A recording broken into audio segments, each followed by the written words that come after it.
am here to talk about green economy. I am not here to talk about climate change. I am not here to talk about the environmental crisis we find ourselves in. I'm not here to even talk about the ethical and moral dilemma that we face. I'm here to talk about opportunities, business opportunities. And like someone said, if I have to define one word I'm here to talk about, competitiveness. Why this is the right time to be in this right field. Here are the 4 ideas I want to share with you. Let's start with the first one. Climate change is a reality that requires urgent attention, and it is perhaps the most threatening situation to economic stability. I don't think I'm exaggerating. In fact, this is the idea that I'm not going to spend much time on. It doesn't make any sense. But let me talk about this drawing. Who here would dare to say that they did not learn a lot from COVID-19, from coronavirus? I certainly did. It changed my life completely. But as businessmen, as heads of business units, as entrepreneurs within your corporation, would you not say that had you listened to someone, if someone would have told you there is a pandemic coming, be prepared, our contingency plans would have been better, we would have been, so much ready to actually make money and be more competitive. Did you know that the World Health Organization sent a report to every head of state in 1999 of every country in the world telling them that an epidemic was coming? They didn't know if it was going to take 5, 10, or 20 years, but it was coming with a very high degree of probability. That report says three things. Number 1, it's coming. Make no mistake, it's coming. Number 2, we're not ready. Number 3, let's start planning. Let's start understanding the risk. Let's start collaborating, private sector companies, and of course, policymakers and governments. That report was sent to every head of state in every country every year after that. And the last report was sent in January of 2020. Who wasn't surprised by coronavirus? Now, the scientific community had been telling us for 20 years that it was coming.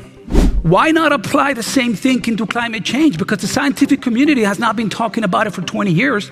It's been talking about it for 45 years. And they're telling us that we're not ready. The World Economic Forum, as you know, is this group of top economists from around the world. They come together once a year to try to identify the greatest threat to economic stability in the world for the next decade. And then that report gets updated every year. The last one, let me share with you the findings. Out of the 10 greatest threats to the economy, 5 have everything to do with climate change. Extreme weather events, critical shifts in terrestrial systems. This is, wind currents, sea currents, temperatures, loss of biodiversity and ecosystem collapse, natural resource scarcity, pollution.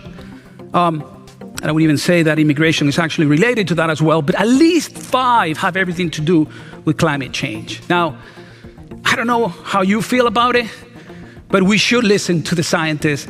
We're not ready, and if we get ready, we'll probably make a lot of money and be a lot more competitive as companies and as economies. The good news is that we are in the middle of a very deep and comprehensive transition to a new economic model based on low emissions. This is not something that we have to do. I will share with you data, numbers, and projections, hard evidence that this is a green revolution that is at a point where there is no returning, there is no turning back. This is now a matter of speed, but never again a matter of direction. To follow the money. Let's see where the money is going. This is interesting in the sense that we are now facing a number of geopolitical factors that accelerate the green transition. When Russia invaded Ukraine, I got emails from all kinds of friends, I thought they were friends, and people, see, I told you, energy transition is dead. It's all about energy security. And you talked about the triangle. What did we learn now 3 years later? We learned that it makes no sense for Germany to rely on natural gas from Russia, where 42% of your energy was dependent on Russia only 3 years ago, and you've now gone down to 12, 13%.